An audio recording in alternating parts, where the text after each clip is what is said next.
A Divina Comédia, Dante Alighieri, Inferno, Canto 22. Já vi cavaleiros em marcha pelo campo, preparando o ataque, organizando-se em fileiras e às vezes em fuga, cedendo seu terreno. Eu vi saqueadores em sua terra, ó aretinos, e batedores e cães de guerra enviados em incursão, com trombetas e sinos para soar o comando. Já vi justas disputadas e torneios acirrados, com tambores e bandeiras no alto dos castelos, em terras estrangeiras e também em nossas terras. Mas nunca pelo toque de tamanha trombeta eu tinha visto cavaleiros ou infantes marcharem, nem navio assim guiado, seja por sinal ou estrela. E assim andávamos com aqueles 10 demônios. Ah, que companhia cruel! Mas, como se costuma dizer, com os bons na igreja, com os bêbados na taverna. Minha atenção ainda estava totalmente voltada para ver aqueles que estavam na bolgia e quem estava mergulhado naquele piche ardente. Assim como golfinhos fazem sinal aos marinheiros, saltando com as suas costas arqueadas, avisando que a tempestade está a caminho, aqui de tempos em tempos, para aliviar seu tormento, algum desgraçado emergia acima da superfície e mergulhava mais rápido do que os relâmpagos no ar. E como as rãs ficam à beira do pântano, com os focinhos projetados para fora da água, enquanto as patas e o resto do corpo se escondem, assim padeciam os pecadores por toda parte. Mas ao verem que Barbaritia se aproximava, os infelizes desapareciam sob as bolhas.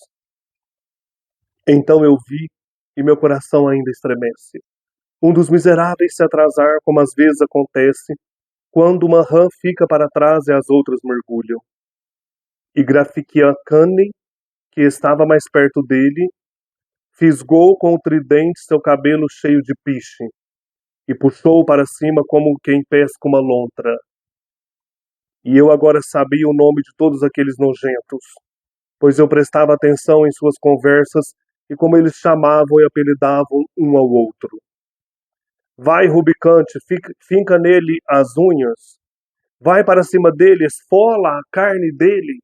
Gritavam todos juntos aqueles malditos. Eu disse, ó mestre, se para você for possível, descubra quem é a criatura miserável, que está assim à mercê de nossos inimigos. Então meu guia se aproximou daquele pecador, perguntando de onde ele viera, e ele respondeu, eu vi a luz pela primeira vez no reino de Navarra. Minha mãe me colocou a serviço de um nobre. Ela que me gerou um pai canalha, destruidor de si mesmo e de seus bens. Pois bem, eu servia na casa do justo rei Teobaldo, quando comecei a exercer a trapaça, e neste caldeirão agora acerto as minhas contas. Então, Quiriato, de cuja boca saíam 2 presas, semelhantes às de um javali, rasgou com uma delas a pele do pobre infeliz. Entre maus gatos tinha caído o rato, mas Barbaritia o agarrou para si e disse, fiquem longe, enquanto eu o enforco. E voltando-se para o meu mestre, lhe disse, pergunte algo mais a ele se quiser saber mais, antes que um dos outros o despedace. Meu guia perguntou, diga-me, entre os outros réus que jazem submersos neste breu, há alguém que seja italiano? Ele respondeu, agora há pouco eu estava com um que vivia por lá, e se eu ainda pudesse usá-lo como escudo, eu não temeria os forcados e nem as garras. E disse Libicoco, já fomos pacientes demais, e cravou seu tridente no braço do pecador, e dele tirou um bom pedaço de carne. Mas Dragnazzo também queria agarrá-lo e mirava nas pernas dele. Mas o capitão dos 10 virou-se rapidamente para ele com um olhar furioso. Nisso eles se aquietaram um pouco, então, enquanto o pecador olhava para suas feridas. Meu guia sem demora perguntou novamente. Quem era aquele que estava ao seu lado e que você fez mal em deixar para trás e vir à tona? Era o Frei Gomita, ele respondeu, lá de Galura, um navio cheio de fraudes de todo tipo. Ele tinha nas mãos os inimigos de seu mestre, mas os tratava como aliados e agradava a todos. Ele aceitava subornos e libertava a todos da prisão. Como ele mesmo diz, e em outros assuntos ele era um soberano, era o rei dos vigaristas. Também está com ele Dom Michel Zanchi, de Logodoro, e em um falatório interminável eles tagarelam sobre personagens da Sardenha. Ah, veja como esse diabo aqui range os dentes. E se eu não tivesse medo eu falaria mais, mas ele está prestes a me arrancar a pele. E o capitão virou a cabeça para Farfarelo, que louco para atacar revirava os olhos. Falcão amaldiçoado, fique longe, ele disse. Se você quiser ouvir ou ver mais de perto, o pecador apavorado voltou a dizer, toscanos ou lombardos, posso trazer mais alguns. Mas mantenha o Malembranche longe de mim, onde eu não sinta mais medo de sua vingança, e neste mesmo lugar onde agora estou, e onde sou apenas um, trarei outros 7. Basta assobiar como costumamos fazer sempre que aparecemos na superfície.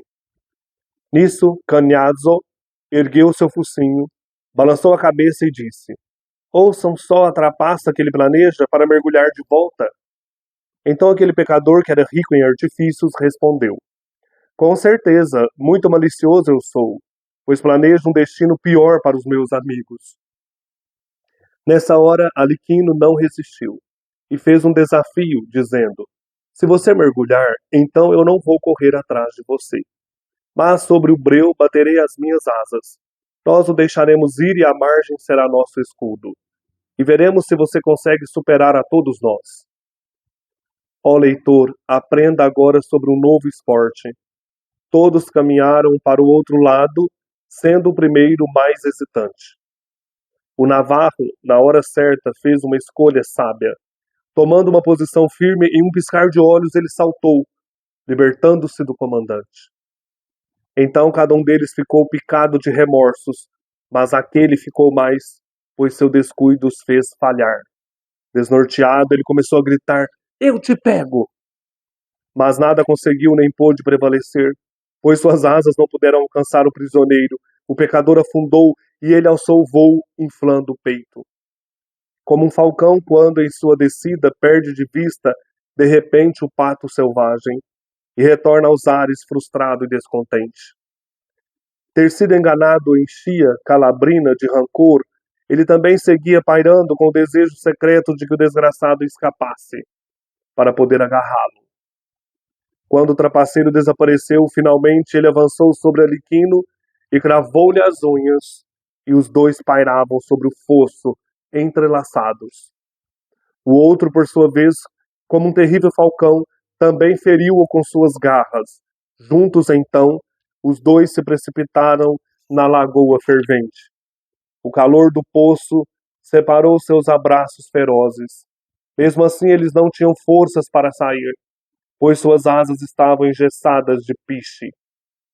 Em seguida, Barbaricha, lamentando com os outros, fez com que 4 deles voassem para o outro lado, com todos os seus tridentes.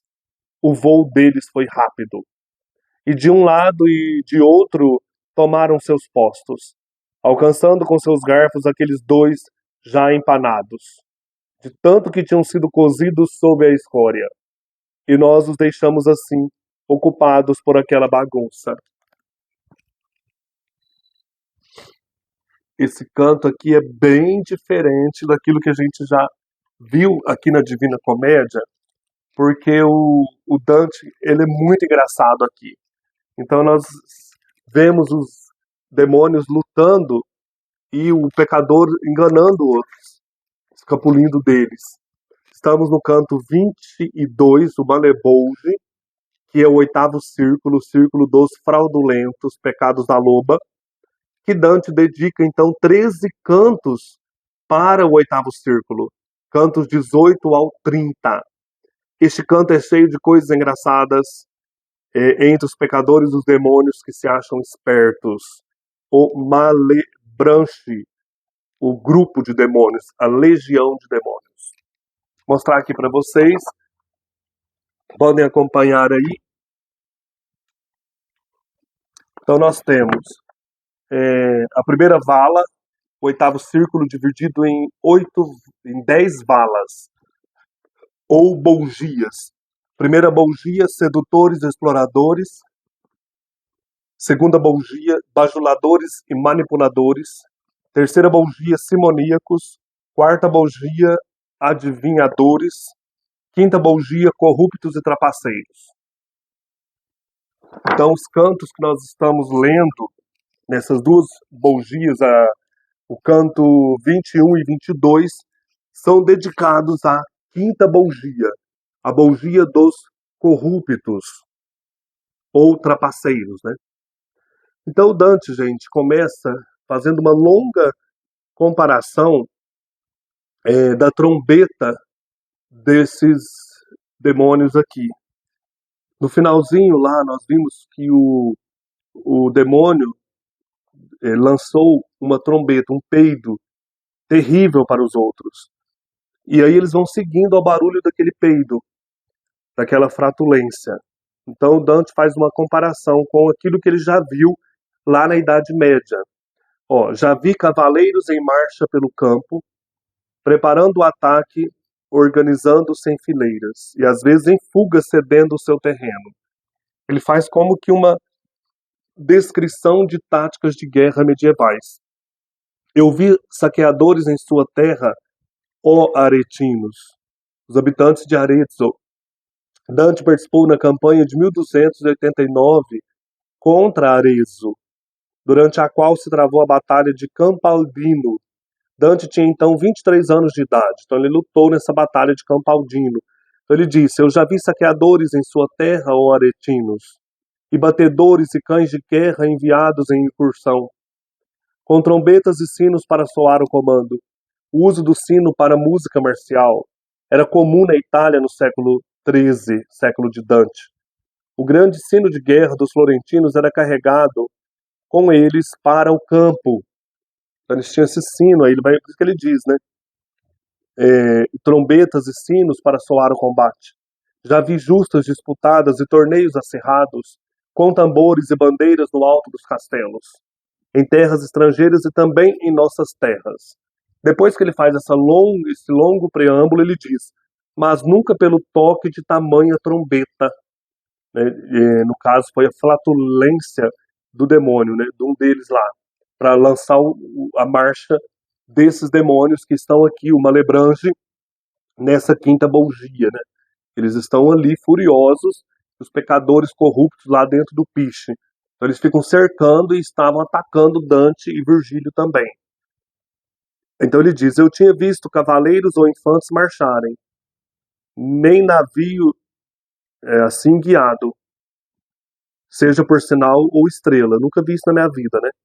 E assim andávamos com aqueles 10 demônios, o Malebranche. Ah, que companhia cruel. Mas, como se costuma dizer, ele pega um ditado, né? Com os bons na igreja, com os bêbados na taverna. Então é isso aqui que a gente tem que passar na quinta bolgia, vamos andar com eles. Minha atenção ainda estava totalmente voltada para ver aqueles que estavam na bolgia, na quinta bolgia, os corruptos, trapaceiros, e quem estava mergulhado naquele piche ardente. A quinta bolgia é um lago de piche ardente.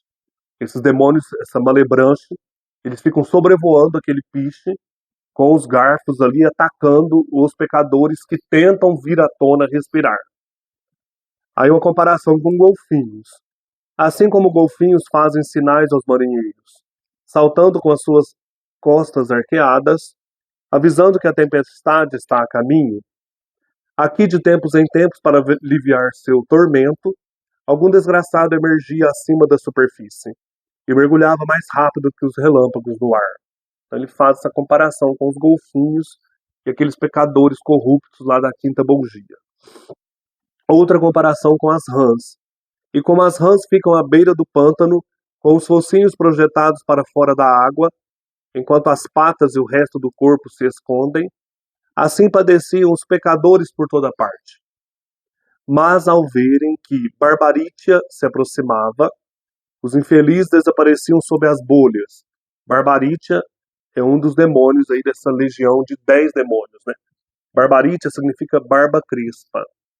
Vou trazer os nomes aí pra gente relembrar. Então eu vi a primeira cena, né? E meu coração ainda estremece no presente, quando ele escreve o poema, um dos miseráveis se atrasar, como às vezes acontece, quando uma rã fica para trás e as outras mergulham.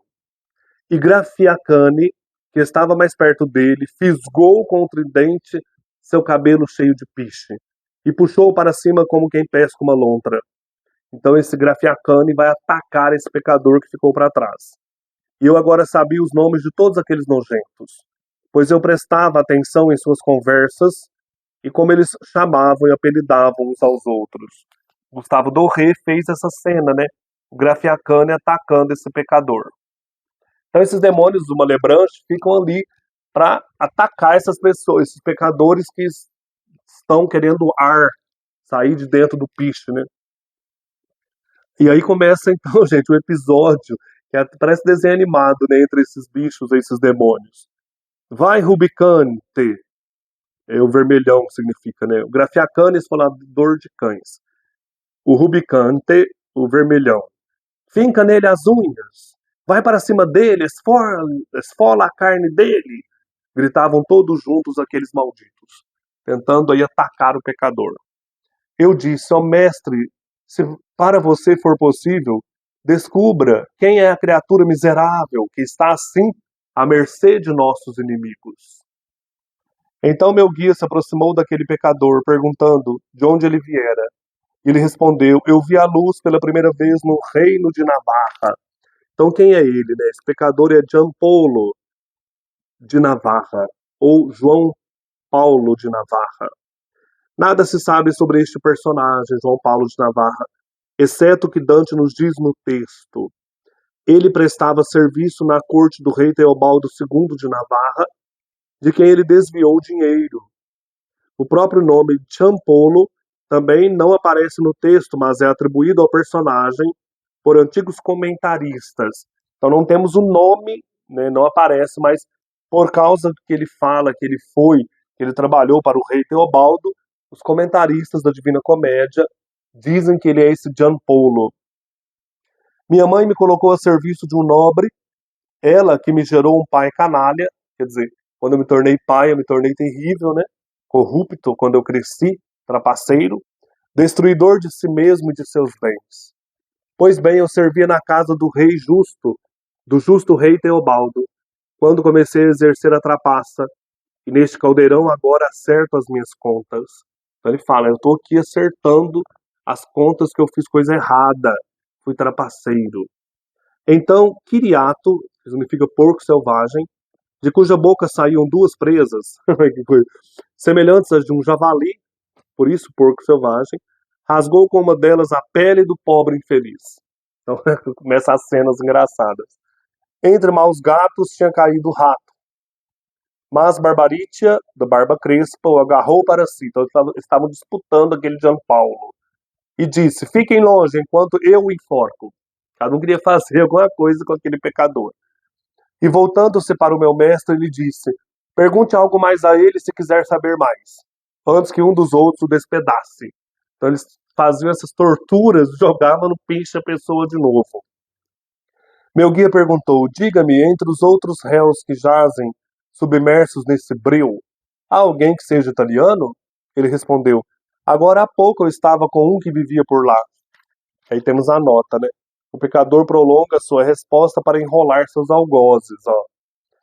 E se eu ainda pudesse usá-lo como escudo, eu não temeria os forcados e nem as garras.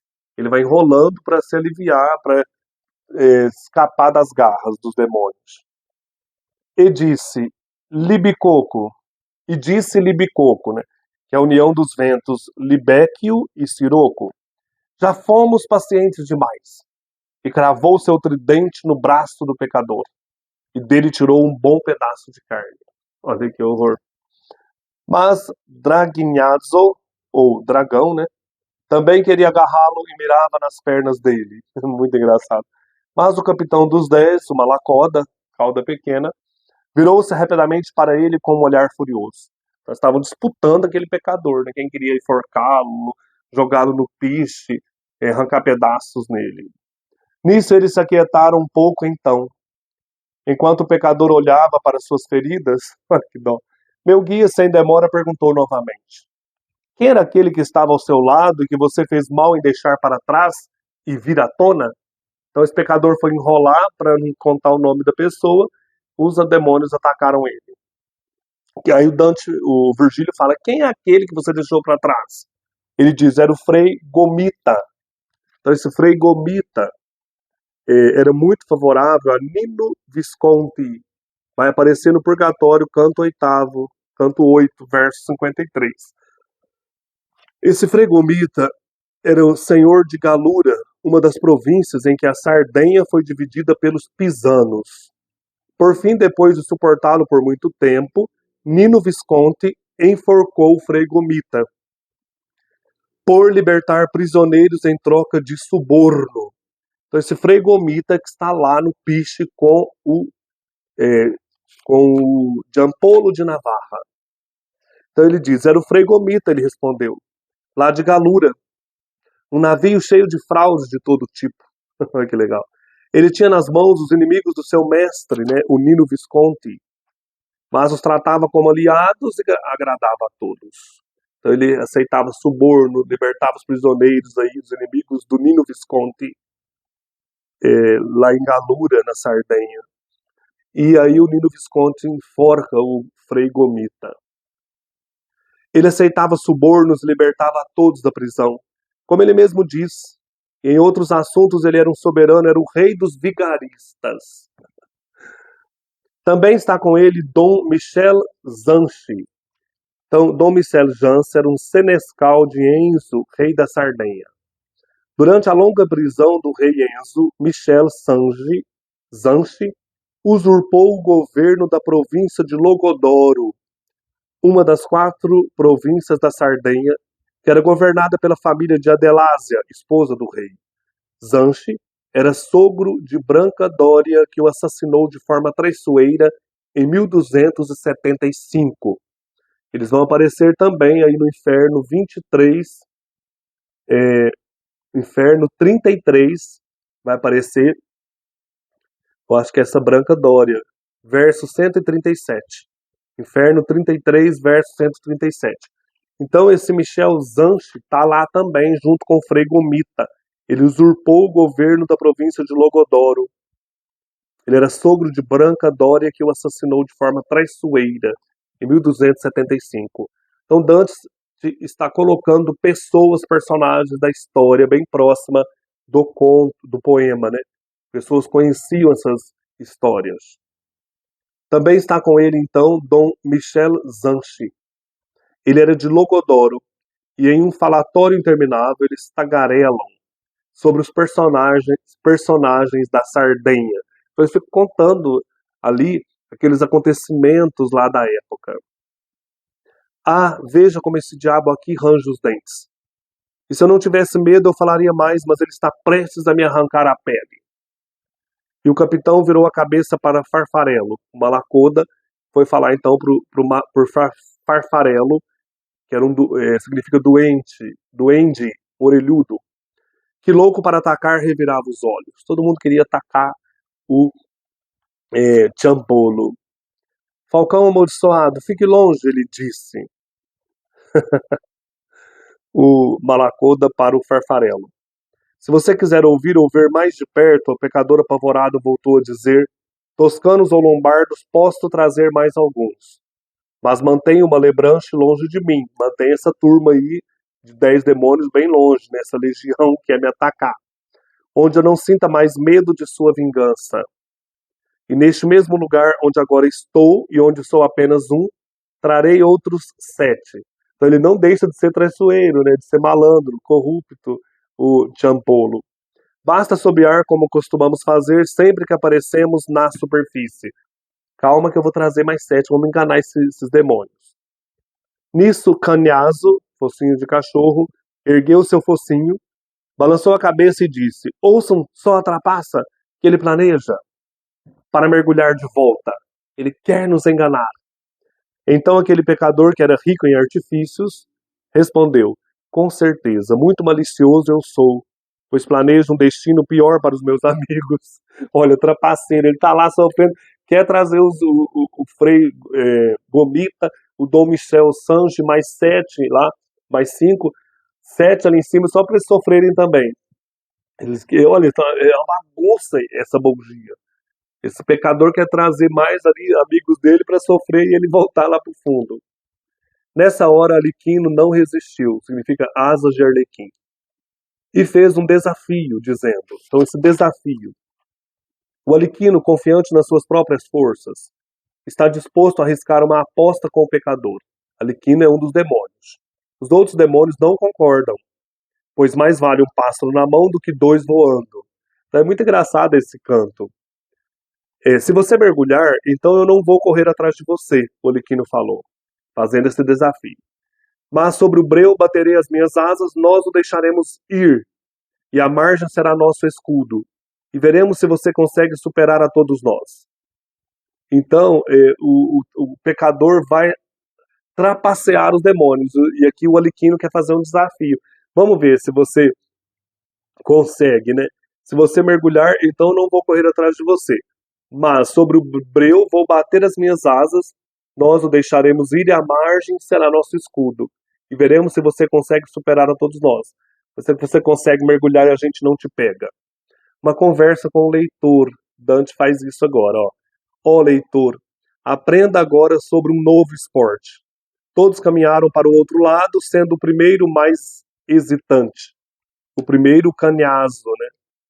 Então aqui, ó, o primeiro é Canhazo, ver a linha 106. A linha 106 diz: Nisso Canhaze ergueu seu focinho, balançou a cabeça e disse. Então o Canhaze ficou meio hesitante. O Navarro, na hora certa, fez uma escolha sábia, o Tiampolo, né? Tomando uma posição firme, em um piscar de olhos, ele saltou, libertando-se do comandante. Ele pulou lá no piche. Então cada um deles ficou picado de remorsos, mas aquele ficou mais. O Aliquino ficou mais, né? Que confiava demais em sua agilidade e achava que era o mais esperto do bando, que ele conseguiria pegar o Tiampolo. Na hora que o Tiampolo mergulhasse, ele conseguiria pegar, o Aliquino pensou. Pois seu descuido os fez falhar, desnorteado, ele começou a gritar: Eu te pego!